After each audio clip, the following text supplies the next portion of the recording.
আসসালামু আলাইকুম দর্শক, সবাই কেমন আছেন?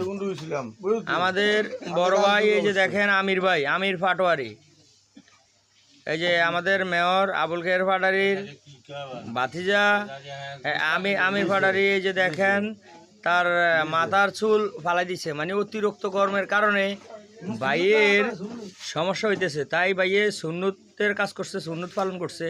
এই যে আমাদের শহীদ ভাই দেখছেন সুন্নত পালন করে, কি বড় বিনি। এই যে আমাদের কন্টন কিউটার খোরশেদ ভাই। আসসালামু আলাইকুম দাদা, আপনি কেমন আছেন? দাদা আলহামদুলিল্লাহ ভালো আছি। আমগো আমির সাহেব আসলে কি সুন্নত পালন করছে না গরমেলা চুল ফালাই দিছে, এটাই কই দিতাম না।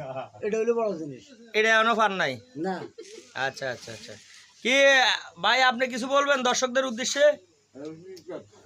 ভাই আপনি কিছু বলবেন? হ্যাঁ, আমি গরমের কারণে মাথার চুল ফালাই দিয়েছি। এটাই হইলো মূলত কথা। মূলত কথা। আচ্ছা আচ্ছা, ঠিক আছে, ওকে দর্শক, আসসালামু আলাইকুম, আপনারা সবাই ভালো থাকবেন, আল্লাহ হাফেজ।